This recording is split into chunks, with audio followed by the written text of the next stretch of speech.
बताओ क्या होती है मिट्टी? क्या नॉलेज है आपको मिट्टी के बारे में? मिट्टी बोल रहा हूँ, ध्यान रहे, उल्टा सीधा नहीं समझने का। मिट्टी क्या होती है बताओ? क्या काम की मिट्टी? मिट्टी नहीं होती तो क्या होता? माइक बंद है क्या? भैया पेड़ ये पौधे कहाँ पेड़ से लगे? पौधे नहीं होते। बिल्कुल सही है, पेड़ पौधे कहाँ से होते जब मिट्टी नहीं होती तो? सही है। और कुछ मिट्टी के अलावा अगर मिट्टी नहीं होती तो और क्या फर्क पड़ता? केवल खाना वो नहीं खा पाते हम, मतलब अनाज नहीं होता तो हम मीट खा रहे होते या फिर जानवर को खा रहे होते। तो क्या जानवर होते अगर मिट्टी नहीं होती तो? नहीं भैया, वो कहाँ से? जानवर नहीं रहते। जानवर भी नहीं रहते, क्योंकि जो जानवर को हम खाएंगे अगर मिट्टी के अनुपस्थित, या जैसे अनाज नहीं हुआ मान लो, जैसे खाने के लिए सब्जी फल आदि नहीं हुए, जो आदि मानव ने जो है वो खेती करना सीखी थी, उससे खेती करने के बाद अनाज आया। अनाज के पहले तो वो जानवर ही खा रहे थे ना। मनुष्य एक वन मानस था और जानवरों की वो करता था, शिकार करता था और शिकार खाता था वो, है ना। तो वो शिकार जो खाता था वो नॉर्मली क्या होते थे, खरगोश, चूहा या हिरण वगैरह होते थे, बिल्कुल यही होते थे। अब ये हिरण वगैरह क्या खाते हैं? ये भी तो घास ही खाते हैं। खरगोश वगैरह क्या खाते हैं? घास ही तो खाते हैं। तो फिर अगर घास नहीं होती, मतलब मिट्टी नहीं होती, तो घास कहाँ से होती? और घास नहीं होते तो क्या ये पशु पक्षी या फिर जो जीव जंतु खा रहे थे वो होते? नहीं होते। मतलब कि अपन अगर बैकग्राउंड में देखें कि हमारे लिए हवा और पानी जितनी ज्यादा मात्रा में जरूरत है, अगर हवा नहीं होगी तो आप तुरंत मर जाओगे, मालूम है कि नहीं? ऑक्सीजन, ऑक्सीजन के बिना हम जिंदा रह सकते हैं क्या? नहीं रह सकते। तो हवा नहीं होगी तो हम तुरंत मिल जाएंगे। पानी नहीं होगा तो हम शायद 1-2 दिन तक जो है वो जिंदा रह पाए, और उसके बाद जो है हमारी बॉडी में डिहाइड्रेशन शुरू हो जाएगा और हम जो है वो मरने लगेंगे। तो थोड़े दिन जिंदा रह सकते हैं बिना पानी के, अप्रोक्सीमेटली अगर औसतन बात करें तो 1 हफ्ते तक जिंदा रह सकते हैं। लेकिन अगर मिट्टी नहीं होगी, अगर मिट्टी नहीं होगी तो खाना नहीं होगा, और तब भी हम जो है वो ज्यादा दिन तक जिंदा नहीं रह सकते। चैप्टर का नाम याद करो, प्राकृतिक संसाधन। प्राकृतिक संसाधन, तो ये ऐसी चीजें हैं जिनके कारण से हम जिंदा नहीं रह सकते अगर ये चीजें नहीं होंगी तो, है ना। अगर वायुमंडल नहीं होगा तो हम जिंदा नहीं रह सकते, अगर पानी नहीं होगा तो हम जिंदा नहीं रह सकते, वायु प्रदूषित होगी तो हम जिंदा नहीं रह सकते, अगर मिट्टी नहीं होगी तो हम जिंदा नहीं रह सकते, है ना। इन सभी कारण के कारण से जो है वो मानव जीवन संभव हो पाया है पृथ्वी पर। तो अब अगला जो रीजन आ रहा है वो मिट्टी के लिए आ रहा है, तो मिट्टी की इंपॉर्टेंस आप समझ सकते हो। अच्छा, अलग अलग प्रकार की मिट्टी होती है। आपने देखा होगा पीली मिट्टी होती है, काली मिट्टी होती है, लाल मिट्टी होती है, और किसी को मालूम है कोई सी मिट्टी? ये अलग अलग रेतीली मिट्टी। कलर, रेतीली मिट्टी होती है, बिल्कुल सही है। और कोई सी? मुल्तानी मिट्टी। मुल्तानी मिट्टी, बट बहुत अच्छे। मैं सोच रहा था बोलोगे कोई ना कोई। पीली मिट्टी, मुल्तानी मिट्टी एक तरह से। और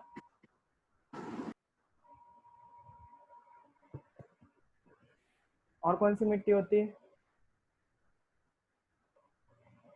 नहीं होती, चलो ठीक है, इतनी तरह की मिट्टी आपको पता है। तो ये अलग अलग क्यों है?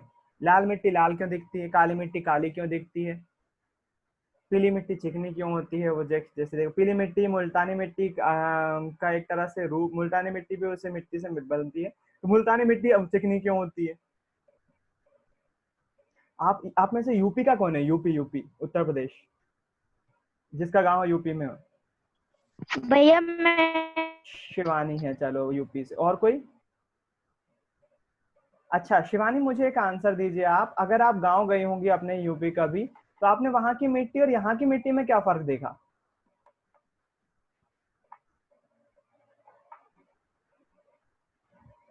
भैया वहाँ की मिट्टी थोड़ी साफ सुथरी लगती है और यहाँ पे थोड़ी गंदगी लगती है इसलिए। साफ सुथरी लगती है, चलो ठीक है, अच्छी बात। जब भी आप कभी आप यूपी में गांव में जाओगे ना, अब मुझे नहीं मालूम, जाहिर सी बात है जगह जगह चेंज होती रहती है वहां पर मिट्टी अलग अलग। वहां पर एक खासियत मैंने देखी, पीली मिट्टी में गया था यूपी में, एक गांव है फफूंद नाम का, है ना। फफूंद, हाँ, फफूंद नाम का गांव है। आपको सोच सकते हो फफूंद देखा है ना, फफूंद, हाँ वही फफूंद, वही फफूंद एक गाँव है। वहां पर मैं गया था, मेरी बुआ का ससुराल था, वहां पर गया था मैं। वहां पर मिट्टी जो थी वो पीली मिट्टी थी, है ना। और वहां पर क्या करते हैं, रोड डालने के लिए गाँव में सड़कें ऐसी डामर वगैरह की नहीं डालते हैं, वो क्या करते हैं, वो मिट्टी में ईंट डाल देते हैं। ईंट पतली पतली होती है, वहां पर ईंट डाल देते हैं, तो मिट्टी में वो ईंट धस जाती है और अपने आप ही रोड बन जाती है। ऐसी ऐसी रोड बनती है वहां पर। वो मिट्टी की खासियत मैंने क्या देखी, वो चिकनी मिट्टी है। वहां पर चिकनी मिट्टी होने के कारण से, जैसे हम यहाँ पर यदि आप मिट्टी में चलोगे तो आप देखोगे पैर में मिट्टी चिपक जाएगी, चिपकेगी कि नहीं? बिल्कुल चिपक जाएगी। वहां की मिट्टी में ऐसा नहीं था, वो चिकनी मिट्टी होने के कारण से आप पैर रखते हो ना तो वो मिट्टी चिपकती नहीं, सॉफ्ट सॉफ्ट आप आपके पंजे के निशान बनते जाएंगे, वो पाँव में नहीं चिपकेगी, ऐसी मिट्टी है। तो अलग अलग मिट्टी अलग अलग प्रकार की होती, क्यों? ऐसा क्या होता है इन मिट्टी में जो कि इनको अलग अलग बना देता है? वो होते हैं एलिमेंट्स, वो होते हैं तत्व, है ना। तो वो पहली बात तो आपको तत्वों के बारे में नॉलेज होना चाहिए। वो चैप्टर आपको तीसरा चैप्टर में पढ़ाने वाला हूँ, जस्ट जैसे ये पीछे वाले चैप्टर खत्म हो जाएंगे मैं फिर से आपको शुरू करूंगा। तो साइंस में तत्वों की बात आपको पता होना बहुत जरूरी है। हमारी जो पृथ्वी बनी हुई है, वो पृथ्वी पर जो मौजूद तत्वों की संख्या है वो 115 तत्व है टोटल, है ना। 115 तत्व है, और उन 115 तत्वों के अध्ययन के लिए एक सारणी बना दी गई है जिसको हम बोलते हैं पीरियोडिक टेबल। इंग्लिश में बोलते हैं पीरियोडिक टेबल, हिंदी में बोलते हैं आवर्त सारणी। आवर्त सारणी क्या है?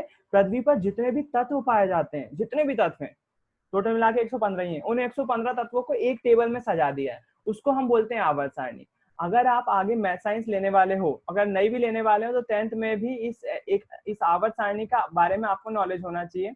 मैं आवर्त सारणी आपके सामने ला रहा हूँ, और 115 तत्वों की आवर्त सारणी पूरी मौजूद है। अब जो है पहले जो है वो ज्ञात नहीं थे पूरे 115 तत्व, लेकिन अब जो है वो पूरी तरह से ज्ञात है। मैं आपके सामने आवर्त सारणी ला रहा हूँ। आवर्त सारणी में सारे तत्वों के पूरे नाम न लिखकर उनको शॉर्ट फॉर्म में दर्शा दिया जाता है। अपन पढ़ेंगे इसको, इसके बारे में फिक्र मत करो। आपको लग रहा होगा ये कलरफुल क्यों है, इसमें नंबर क्या लिखे हुए हैं, ये सारी बातें अपन करेंगे 3rd चैप्टर 4th चैप्टर में जब आवर्त सारणी पढ़ेंगे अपन, तो इसके बारे में अध्ययन करेंगे। तो ये यहाँ पर जो लिखे हुए हैं, जैसे एच मतलब होता है हाइड्रोजन, नाम तो सुना ही होगा हाइड्रोजन का, है ना। और यदि यहाँ पर देखो 6वें नंबर पे लिख रहा है सी मतलब कार्बन, कार्बन का भी नाम तो सुना ही होगा। यहाँ पर 8 नंबर पे दिख रहा है ओ, उसको ओ को बोलते हैं ऑक्सीजन, इसका नाम भी सुना ही होगा। अच्छा, सोना चांदी नाम सुना है? सोना चांदी, कॉपर, टिन, जिंक, नाम सुने हैं क्या इन सबके? सोना चांदी तो सुना ही होगा, कई बच्चे पहने भी होंगे अभी, खास तौर पे गर्ल्स। तो सोने को जो बोलते हैं यहाँ पर सोने का चिन्ह होता है AU। AU ढूंढो, कहाँ पर दिख रहा है आपको? कौन से नंबर पे ढूंढ रहा है, दिख रहा है AU? 79। बहुत सही, बिल्कुल सही, 79 नंबर पे AU दिख रहा है। तो यहाँ पर सोना AU है। अच्छा, AG दिख रहा है क्या?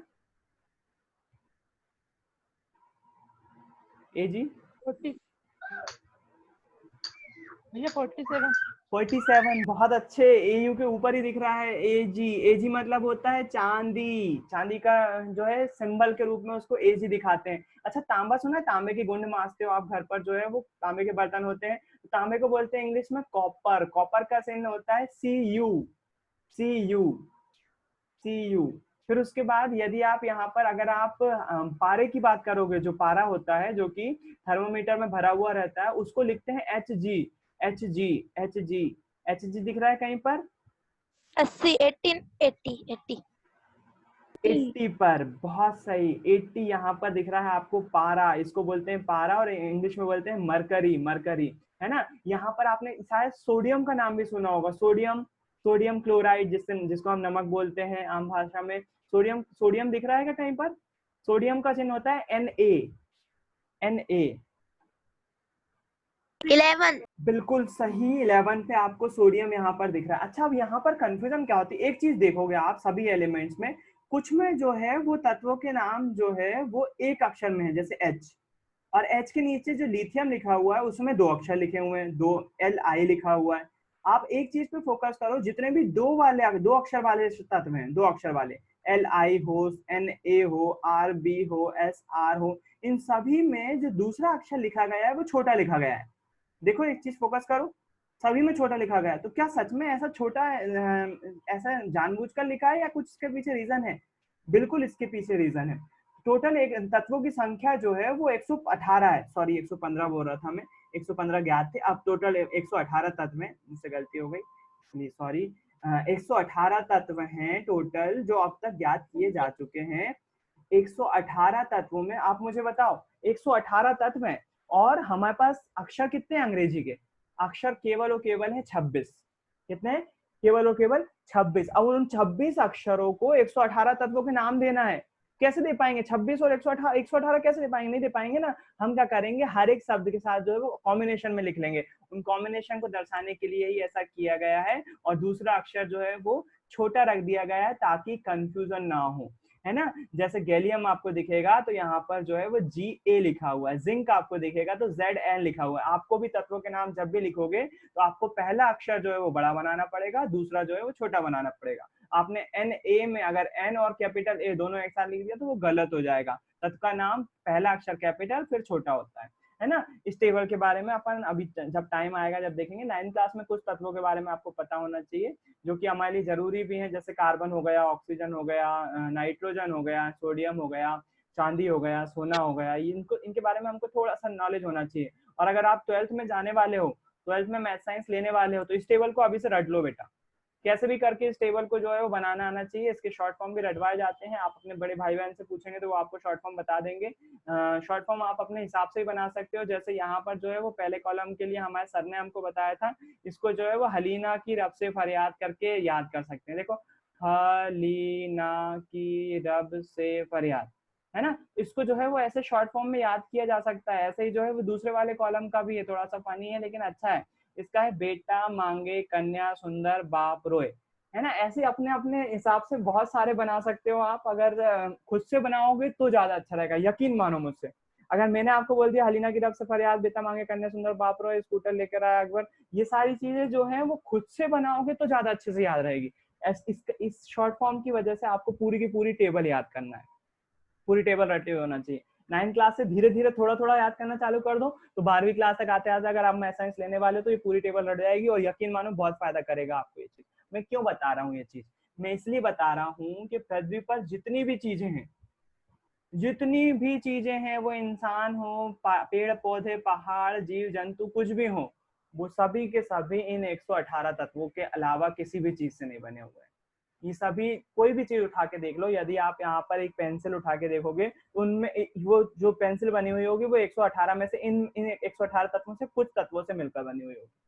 हमारी जो सब्जियां होंगी उसमें अगर प्रोटीन, वसा, कार्बोहाइड्रेट वगैरह होंगे तो उसमें भी ये क्या होंगे, केवल और केवल ये 118 तत्व होंगे। 118 तत्व पूरे नहीं होंगे, जाहिर सी बात है। इन तत्वों की मात्रा अलग अलग होगी और कुछ तत्व जो है वो उसमें होंगे। ऐसी कुछ भी चीज होगी हमारे आसपास, कॉपी ले लो, आपका कीबोर्ड ले लो, मॉडेम ले लो, मच्छरदानी ले लो, या फिर आपका कोई दीवार का सीमेंट ले लो, ईंट ले लो, बादल ले लो, कुछ भी ले लो, वहां पर क्या होंगे, ये 118 तत्व में से कुछ तत्व मौजूद होने वाले।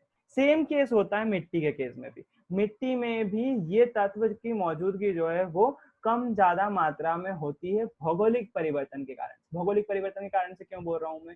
जैसे मान लीजिए आप उत्तराखंड साइड चले जाओगे तो वहां पर क्या होगा, ठंड ज्यादा होगी, ठंड ज्यादा, पहाड़ी एरिया ज्यादा होंगे, बिल्कुल होंगे। वहां पर उपस्थित जो आसपास का भौगोलिक चीजें हैं, वातावरण है, वहां पर तत्वों की मात्रा अलग होगी। किससे अलग होगी? अगर आप नीचे जाओगे, एमपी में आ जाओ, अपने मध्य प्रदेश में जाओ, तो यहाँ पर जो है, यहाँ की मिट्टी में जो है वो पोषक तत्वों की मात्रा अलग अलग होगी। पोषक तत्व मतलब वही तत्व जो है वो अलग अलग मात्रा में यहाँ पर मौजूद होंगे, है ना। अलग अलग मात्रा में होंगे, इसके कारण से मिट्टी जो है वो जगह के साथ परिवर्तित हो जाती है। अब बात कर लेते हैं ये मिट्टी बनती कैसे है। जो मिट्टी की शुरुआत होती है वो बनती कैसे? शायद मेरे ख्याल से किसी ना किसी बच्चे को अंदाजा जरूर होगा कि मिट्टी बनती कैसे। कोई बता सकता है मुझे? पढ़ा है आप लोगों ने? भैया चट्टानों के टूटने से। बिल्कुल सही। चट्टानें टूटकर नीचे गिरती हैं तो क्या तुरंत मिट्टी बन जाती है? नहीं भैया। चलो आगे का आंसर और कोई दो। अंजलि ने बिल्कुल स्टार्टिंग सही करी, चट्टानों के टूटने से। आगे बोलो कोई, क्या होता है? चट्टानें टूटकर नीचे गिर गई, अब क्या होगा उनके साथ?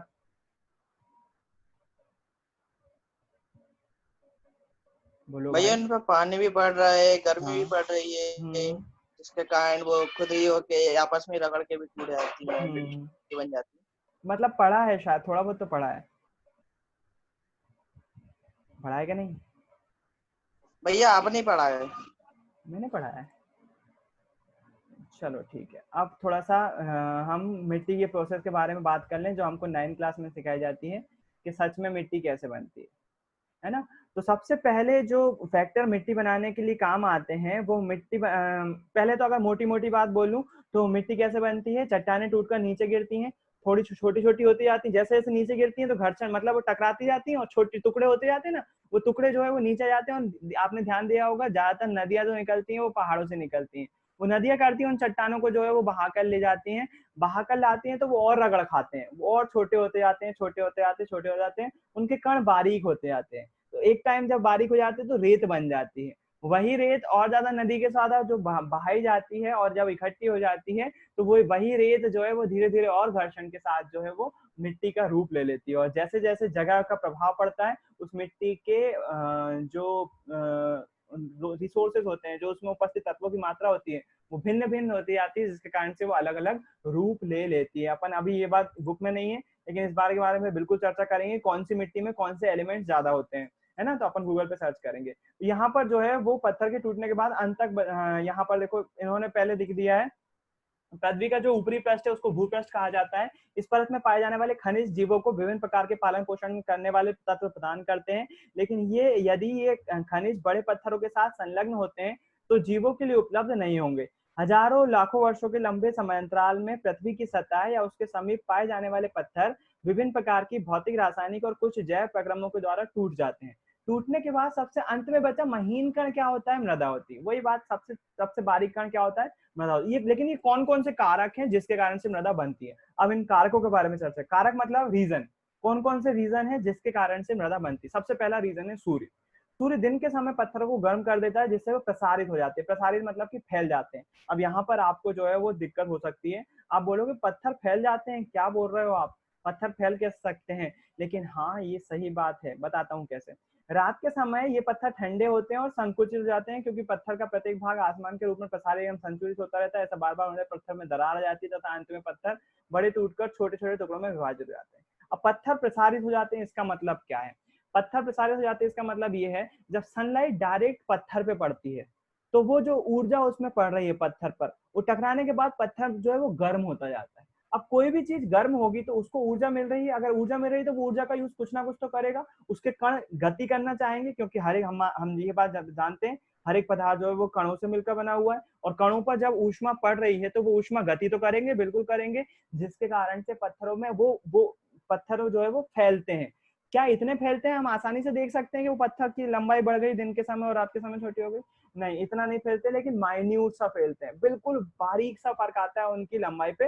वो हल्के से, बिल्कुल हल्के से, हमको दिखाई नहीं देंगे वो फैलते हुए, लेकिन उनमें दिन के टाइम सूर्य के प्रकाश में क्या होगा, हल्के से वो फैलेंगे, हल्के से जो है वो बड़े होंगे। मैं इतना ज्यादा बड़ा बता रहा हूँ क्योंकि आपको समझ में आ जाए, लेकिन रियलिटी में वो बिल्कुल हल्के से होंगे, आपको दिखाई भी नहीं देंगे वो फैल गए। गर्मी पड़ी तो पत्थर फैल गए। अब रात के समय सूर्य की उपस्थिति हो गई, ठंड पड़ गई, तो ठंड पड़ेगी तो क्या जाएंगे, कोई भी चीज सिकुड़ेगी। सिकुड़ेगी मतलब कि सिकुड़ जाएगी, कंप्रेस हो जाएगी। जब से अब ये पत्थर जो है वो पहले फैला फिर पतला हुआ, इसके कारण से क्या हो जाएगा, उसमें दरार आ जाएगी, उसमें चटक हो जाएगी। क्यों? क्योंकि पत्थर है ठोस, और ठोसों का एक गुण होता है जो कि हमने फर्स्ट चैप्टर में पढ़ा है, कि आकार में होने वाले परिवर्तन का विरोध करते हैं। इस पर आप हथौड़े मारोगे तो इसका आकार परिवर्तन चेंज नहीं कर सकते आप, ये टूट जाएंगे, ये टुकड़े टुकड़े में हो जाएंगे, लेकिन अपना आकार परिवर्तन नहीं करते हैं, जैसा द्रव कर लेता है, या द्रव या गैस कर लेता है, जिस बर्तन में डालो उसी का शेप ले लेगा वो। ठोस नहीं करते ऐसा, ठोस का आकार परिवर्तित नहीं होता है। अब जब जबरदस्ती आप आकार परिवर्तित करवाओगे सूर्य की रोशनी से, ठंडक और गर्म से, तो ये क्या हो जाएंगे, टूट जाएंगे, चटक जाएंगे, इनमें क्या आ जाएंगी, दरारें आ जाएंगी। तो सूर्य का काम क्या है, पत्थरों में दरारें लाना। अब जब दरारें ले आते हैं उसके बाद क्या होता है, जल का काम आ जाता है। जल मृदा के निर्माण में दो प्रकार से सहायता करता है। कैसे दो प्रकार से सहायता करता है? पहला, सूर्य ताप से बने पत्थर की दरार में जल चला जाता है, यदि यह जल बाद में जम जाता है तो ये दरार को और अधिक चौड़ा करेगा। क्या आप सोच सकते हैं कि ऐसा क्यों होना चाहिए? बताओ। पहला रीजन तो ये दे रहे हैं वो, कि यदि ये वो दरार आ गई पत्थर में, अब उस पत्थर में क्या होगा, पानी अगर जमा हो जाएगा, पानी अगर जमा हो जाएगा तो ये बोल रहे हैं कि वो दरार को और चौड़ा कर देगा। और आपसे पूछ रहे हैं कि बताओ ऐसा क्यों होगा, बता सकते हो आप मुझे? अगर पत्थर की दरार में पानी जम जाएगा मतलब बर्फ बन जाएगा, तो वो दरार को चौड़ा कैसे कर देगा?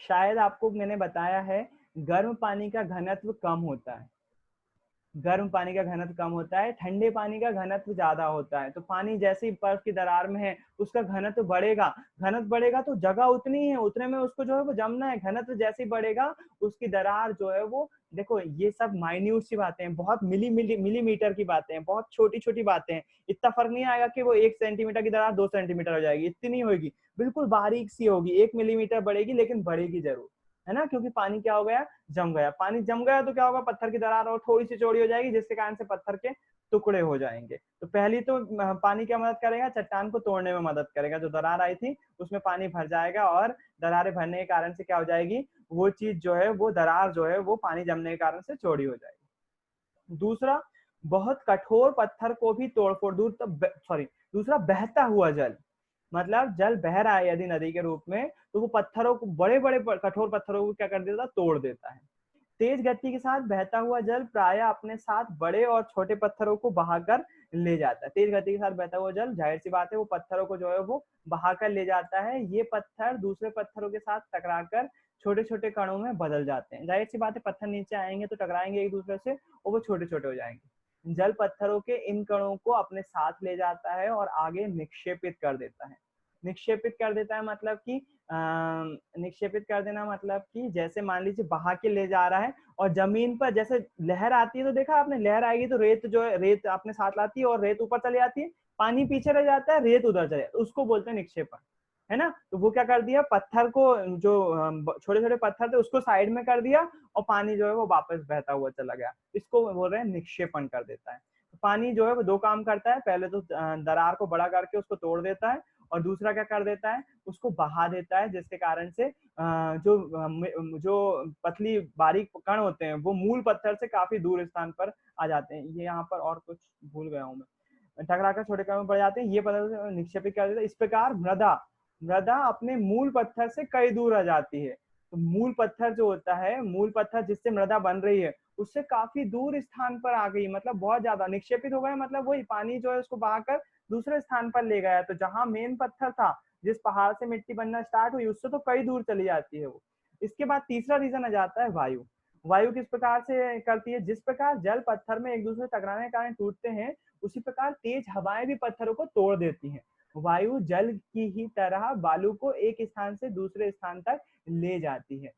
आपने देखा होगा ना, धूल भरी आंधी आती है, जब आंधी आती है तो आंधी में क्या होता है, बहुत धूल चढ़ रही होती है, तो हवा भी जो है उन धूल के कणों को एक स्थान से दूसरे स्थान तक ले जाने में मदद करती है, बिल्कुल करती है ना। जैसे अगर राजस्थान से कोई हवा चली इस साइड की तरफ, तो वो रेतीली हवा होगी, रेत वहां पर होगी, रेत हवा के साथ उड़कर जो है वो राजस्थान से लगे हुए इलाके में भी आ जाने वाली है, बिल्कुल ऐसा होने वाला। तो हवा भी जो है वो मिट्टी के निर्माण में एक बहुत मदद करती है। जीव भी मृदा बनाने की प्रक्रिया को प्रभावित करते हैं। अच्छा, एक और रीजन है, सूर्य हो गया, जल हो गया, वायु हो गया, और चौथा आ गया जीव। जीव भी मृदा बनाने की प्रक्रिया को प्रभावित करते हैं। लाइकेन, कल बात करी ना, पिछले अभी जस्ट पढ़ा अपन ने लाइकेन के बारे में। पत्थरों की सतह पर भी उगते हैं, मैंने कल भी बताया था आपको, ये पत्थरों पे भी पाए जाते हैं। इस क्रम में वे एक पदार्थ छोड़ते हैं जो पत्थर की सतह को चूर्ण के समान कर देता है और मृदा की एक पतली परत का निर्माण करता है। अब इस परत पर मॉस जैसे दूसरे पौधे उगने में सक्षम होते हैं।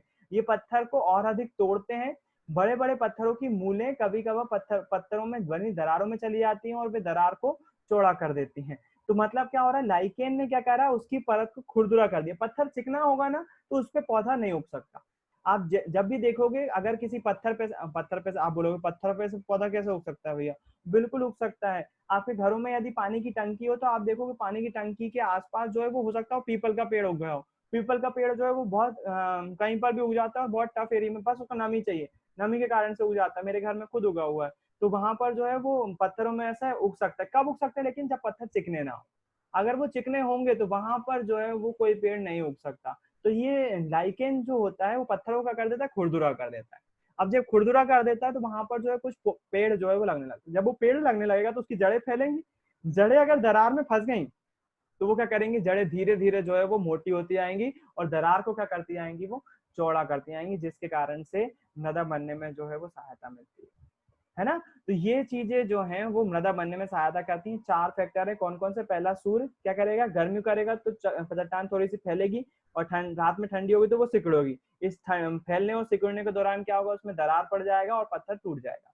सूर्य का ये काम हो गया। दूसरी बात, जल क्या करता है, 2 तरह से काम करता है मेनली। क्या दोनों अलग अलग काम है। पहला काम क्या करता है, वो दरार में भर जाएगा और जमेगा, ठंडा होगा तो उसका घनत्व बढ़ेगा, जिसके कारण से दरार चौड़ी होगी, पत्थर को तोड़ देगा। दूसरा रीजन क्या है, वो पत्थरों को जो है वो बहाकर एक स्थान से दूसरे स्थान तक ले जाता है, जिससे पत्थर रगड़ खाते हैं और बारीक कणों में तब्दील होते जाते हैं, परिवर्तित होते जाते हैं, टूटते चले जाते हैं। तीसरा काम कौन करता है, वायु। वायु उन पत्थरों का करती है, उड़ाने का काम करती है, एक स्थान से दूसरे स्थान तक ले जाती है, जिससे मृदा जो है वो एक स्थान से दूसरे स्थान तक पहुंचती है। फिर उसके बाद चौथा कौन है, जीव।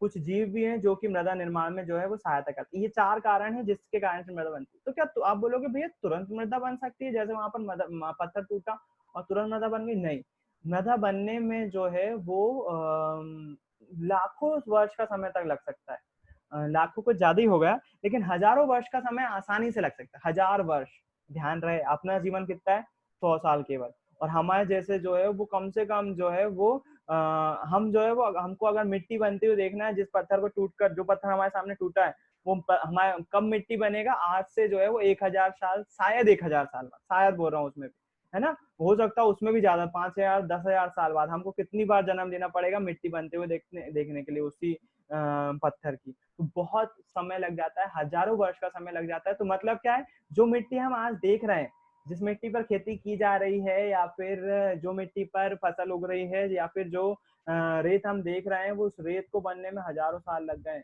वो मिट्टी बनने में हजारों साल लग गए। आज से कितने साल पुराने वो मिट्टी होगी, जब चट्टान कोई सी टूटी होगी तूफानों में और आंधी वगैरह आई होगी, जिसके कारण से वो मृदा जो है वो पूरी पृथ्वी पर पाई जा रही है ना। तो ये जो भूपृष्ठ होता है वो मुश्किल से मिट्टी जो है वो 1 किलोमीटर गहरी भी नहीं पाई जाती। अपनी जो पृथ्वी की सतह है ना, आपको पता है, एक बात क्लियर है, पृथ्वी के ऊपर रह रहे हैं हम। तो पृथ्वी के ऊपर का जो परत है उसका जो है वो बहुत कम एरिया ऐसा है जिस पर मृदा पाई जाती है। इसको मृदा परिच्छेदिका बोलते हैं, है ना। तो एक बार आपको मृदा परिच्छेदिका भी दिखा देता हूँ। सॉइल प्रोफाइल इंग्लिश में बोलेंगे उसको, वो क्या होती है देख लेते हैं।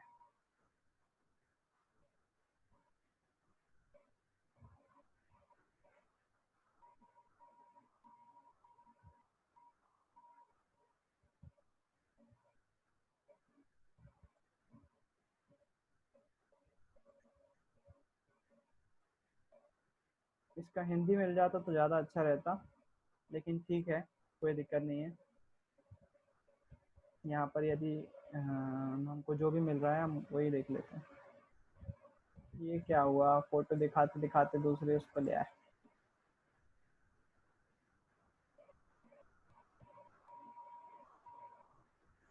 ये एक मिट्टी की परिच्छेद, हिंदी में बोलते हैं इसको परिच्छेदिका, है ना। तो यहाँ पर जो है वो अलग अलग प्रकार की मिट्टी पाई जाती है। ये आपको दिख रहा है ना, ऊपर जो इतना भाग रहता है बस यही मिट्टी उपजाऊ है।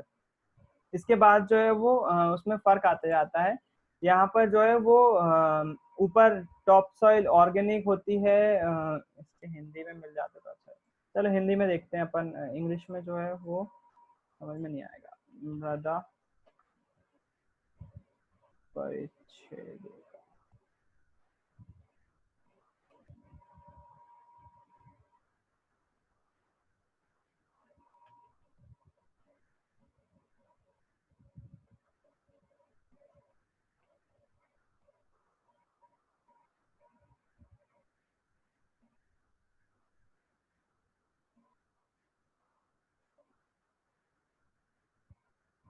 यहाँ पर आपको दिखाई दे रहा है मृदा परिच्छेदिका का चित्र। यहाँ पर जो सबसे ऊपर लिखा हुआ है ऊपरी मृदा, ऊपरी मृदा जो यहाँ पर दिख रही है ना, यहाँ पर जो है मृदा की ऊपरी परत जिसको बोल रहे हैं, ऊपर ये है। फिर उसके बाद आती है उपमृदा, अवक्षेपित शैल पदार्थ, बालू, गाद, चिकनी मिट्टी। जो सेकंड नंबर पे रहती है उसको जो है वो मतलब एक तरह से रेतीला हिस्सा रहता है, वो रेत वाला हिस्सा रहता है। उसके बाद नीचे जो आता है उसको अधः स्तर बोलते हैं, उसको बोलते हैं अपक्षयित शैल पदार्थ। अपक्षयित शैल पदार्थ मतलब कि थोड़े मोटे पत्थर होते हैं।